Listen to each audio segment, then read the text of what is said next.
Na alquimia, o enxofre ele é tido como um dos três princípios fundamentais, junto com o mercúrio e o sal. Isto é, ele é um dos três possíveis manifestações que a coisa única pode tomar. Quando a gente se refere ao enxofre filosofal, estamos falando da força ativa que reside em toda substância e em todos os fenômenos. Ele representa a energia expansiva, a energia masculina. Manifesta-se como o pósitron, o sol. No corpo, ele é o coração humano. Ele é o próprio fogo da vida. Considerem esse aspecto por um segundo.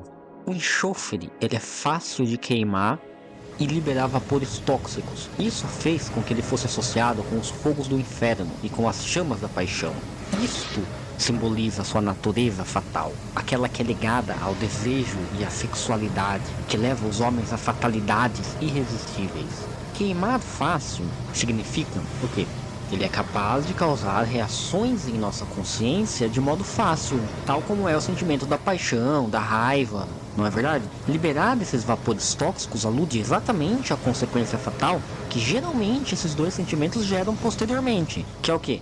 Dor, tristeza, remorso, rancor, culpa, mágoa. Ao ser comparado com o seu companheiro alquímico, o mercúrio, o enxofre desencadeia, ele causa uma interação magnífica. Vamos dizer que é a geração da dualidade. Os alquimistas chineses já sabiam disso há muito tempo e representaram este fenômeno através do Tai Chi no seu símbolo usando o Yin e o Yang, que reflete exatamente a eterna transmutação das polaridades. Esse conceito é também simbolizado na alquimia ocidental, pelos dois dragões que mordem a cauda um do outro. Um dos dragões ele é alado, representando o quê? O elemento aéreo, enquanto que o outro tem patas, simbolizando a sua natureza terrestre. A sabedoria oriental diz que o incognoscível gerou dois, e que esses dois geraram as 10.000 coisas criadas. Essa alegoria mágica está intimamente ligada com a nossa visão aqui do enxofre e do mercúrio. Entenda, quando Deus cria a altura, ele deu de garantia a existência da profundidade. Quando a luz foi criada, imediatamente a sombra lhe seguiu. Assim é com todas as coisas no plano da dualidade. Essa representação contínua da dualidade, como a partir da unidade, não é? Surge a multiplicidade. Perceba, em toda a literatura alquímica, esses dois dragões são usados para ilustrar o quê? O enxofre e o mercúrio filosofal. E destacar principalmente a sua distinção em relação ao enxofre vulgar. Esse é o fogo de Prometeu, o fogo dos deuses, que carrega grande poder, mas também é um alto preço para aqueles que ousam tocá-lo sem devida autorização. Os antigos alquimistas diziam que os metais eles eram formados por enxofre, mercúrio e as impurezas da terra, variando de menor para maior grau de impureza. Diziam que o ouro era o mais puro dos contrários, enquanto que o chumbo, associado às coisas pesadas, à dor, ao sofrimento, era o mais imperfeito. Uma das capacidades da pedra filosofal seria agir como uma medicina, balanceando o enxofre e o mercúrio alquímico dos metais, aperfeiçoando, de modo que seria possível transformar qualquer um dos metais, inclusive o chumbo, em puro ouro. Eles diziam que essa pedra dos filósofos era de uma composição tripla, onde o enxofre entrava apenas como um terço.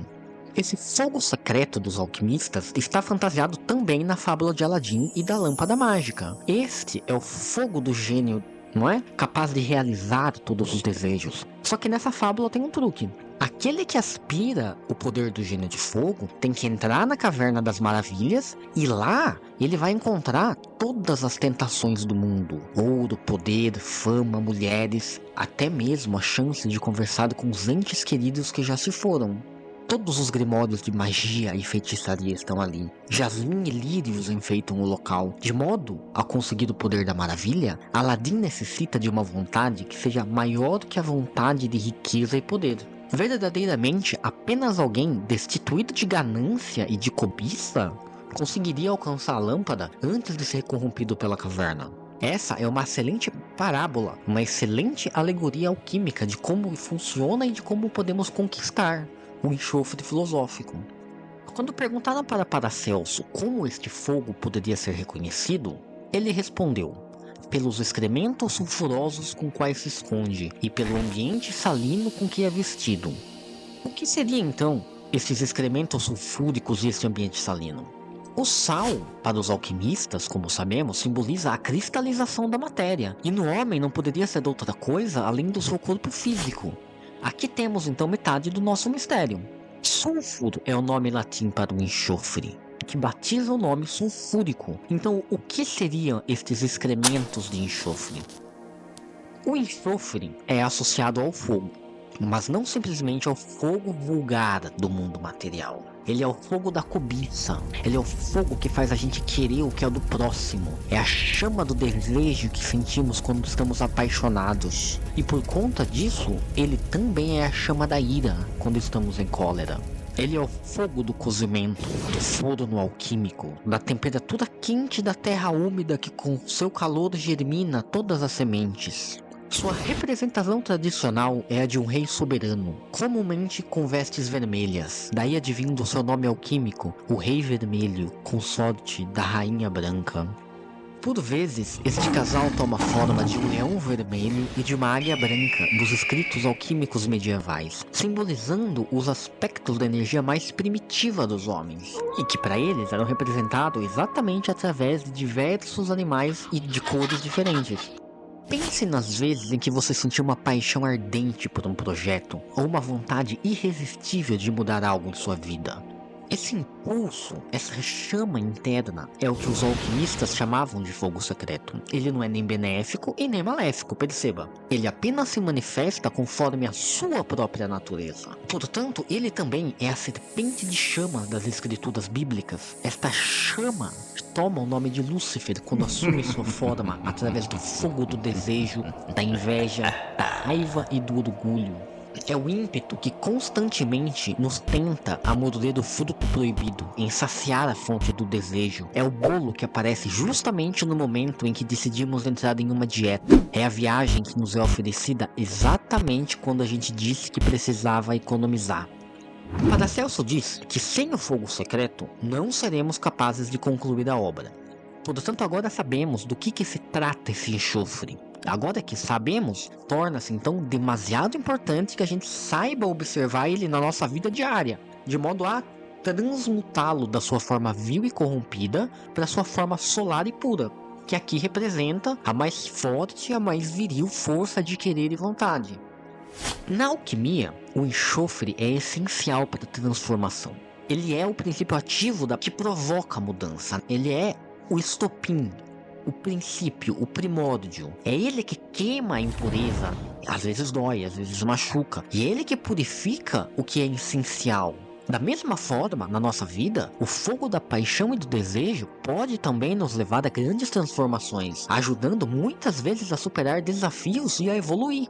Quem que não se lembra do primeiro coração partido e a revolução que isso causou na nossa vida? É sobre isso que as pessoas estão falando quando dizem que um término ou um fora faz nascer um marombeiro e que esse é um evento canônico na vida das pessoas. Estas pessoas, mesmo sem saber, fizeram uso do enxofre para causar uma real mudança nas próprias vidas delas. A diferença é que elas estão fazendo isso de modo inconsciente.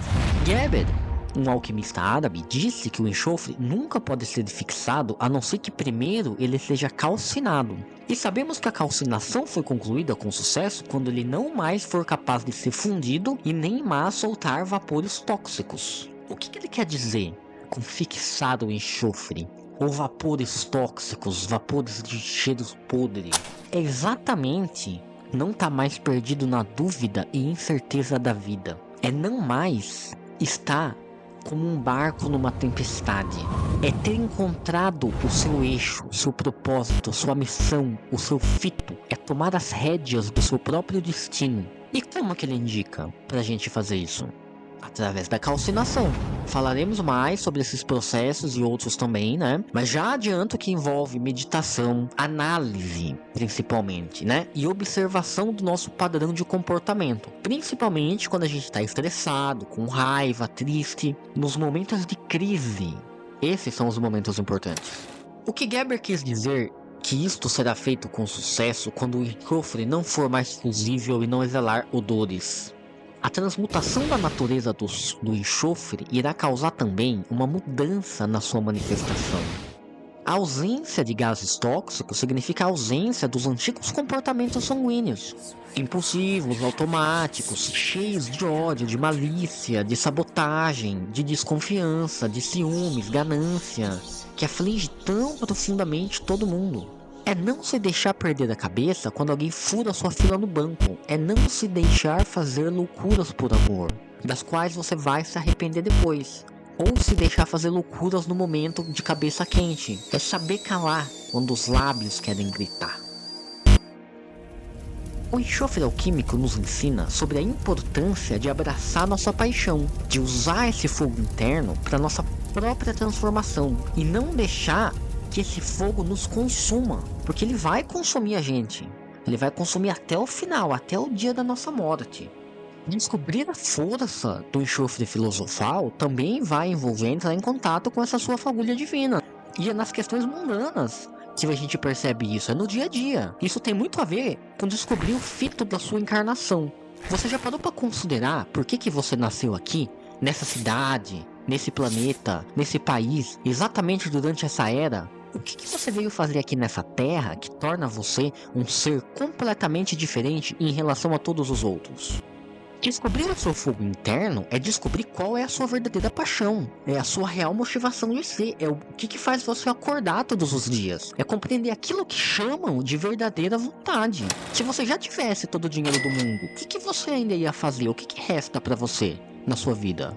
Eu não tô falando o que você faria nos seus momentos de lazer como milionário, mas eu tô te perguntando, honestamente, o que você continuaria fazendo, o que você continuaria amando, o que em você é mais forte do que a impermanência do tempo, o que em você é mais importante do que o dinheiro.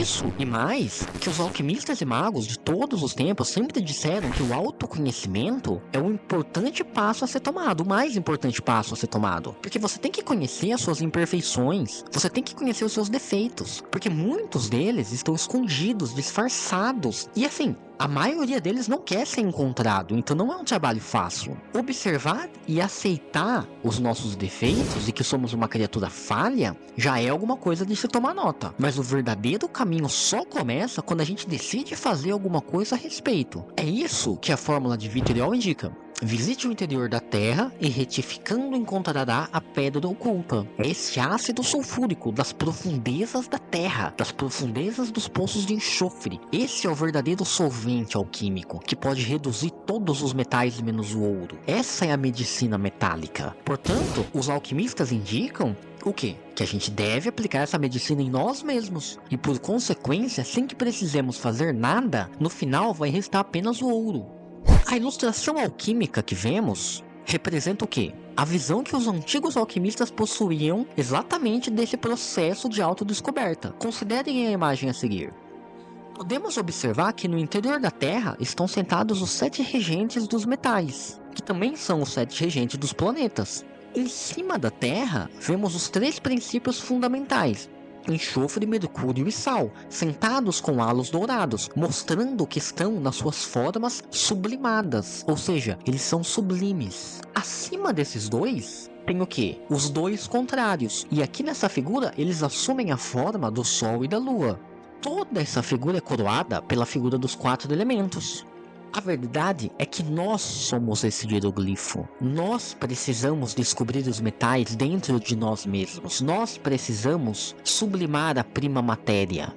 Nicolau Flamel escreveu em seu livro de figuras hieroglíficas que o rei e a rainha, purificados e unidos em um santo sacramento, são transmutados, ou dão à luz, a uma quintessência, ou a um filho mágico, capaz de penetrar toda coisa sólida e curar todas as impurezas dos metais. Estou começando a entender agora como que os alquimistas queriam que a gente enxergasse os seus termos misteriosos. É por isso que o Paracelso considerava importante estudar astrologia. É porque é preciso você saber distinguir quais os domínios de Vênus dos domínios de Marte e compreender como trabalhar com esses aspectos impuros de nós mesmos até torná-los em corpos metálicos perfeitos. É preciso que a gente saiba o estado de perfeição e imperfeição de cada um dos metais, de modo que a gente possa nos autoavaliar e entender o que a gente tem que mudar e o que a gente almeja. Você se lembra da última vez que você perdeu a paciência de tanto esperar numa fila? Ou de esperar uma encomenda ou uma ligação? Você lembra da sensação? A última vez que te responderam atravessado? Ou a última vez que você sentiu ciúmes? Ou quando o seu time favorito perdeu o último jogo do campeonato? Quem sabe você se lembre da última vez que perdeu horas de trabalho ou de jogo porque esqueceu de salvar um documento?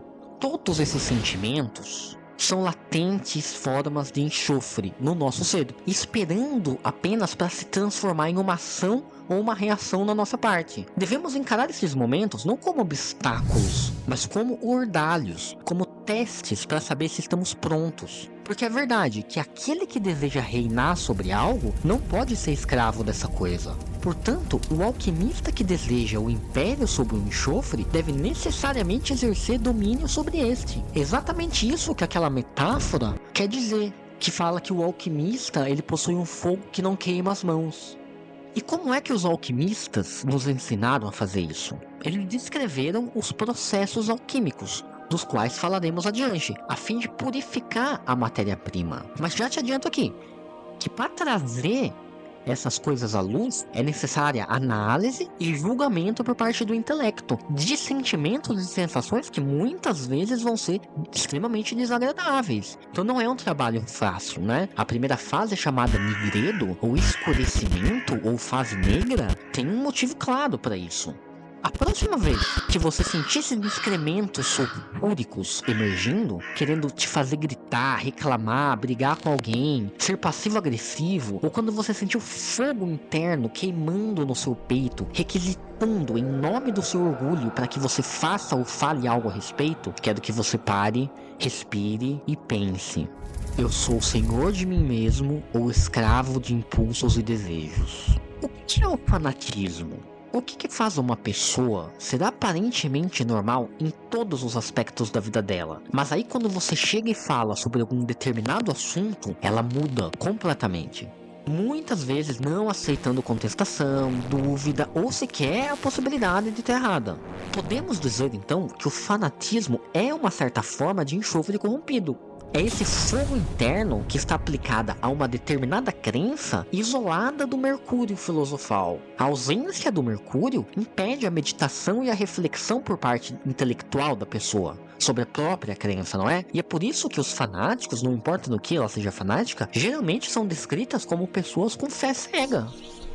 Considere o seguinte: é nos momentos em que sentimos medo, ou em termos alquímicos, excrementos sulfurosos, que temos a chance de agir com coragem. Portanto, olha só, aqui o fogo está escondido dentro do medo. O fogo, nesse caso, toma a roupagem daquilo que chamamos coragem para poder se manifestar. Então aqui a gente vê que o medo é necessário para a manifestação da coragem, certo? Esse exemplo, ele pode ser dado em várias situações da nossa vida. E a gente tem que fazer isso, começar a aplicar os conceitos alquímicos a todos os momentos e acontecimentos da nossa vida. O laboratório alquímico, o alambique, ele deve cercar completamente, né, a matéria-prima. Tudo deve ser analisado. E esse laboratório alquímico é o único que você vai precisar pro resto da sua vida. Que é o quê? Um espaço mental em que você possa analisar os seus pensamentos e suas emoções antes que elas se convertam em ação ou em uma reação.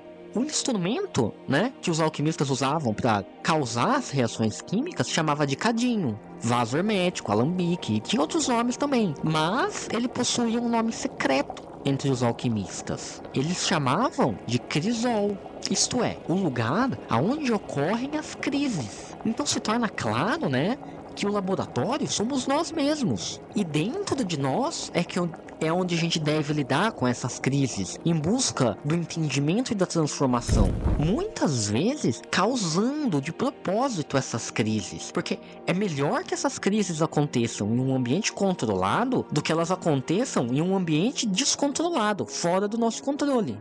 Considerem esse pensamento por alguns instantes. E eu ainda deixo um desafio para aqueles que ousarem. E para aqueles que me ouviram até aqui, escreve aqui nos comentários qual que foi a última vez que você sentiu entusiasmo genuíno com um projeto ou com alguma coisa ou com uma ideia nova que fez você sentir aquele calor dentro de você. Galera, muito obrigado por me ouvir até aqui. Quem gostou, deixa um like e nos vemos em breve.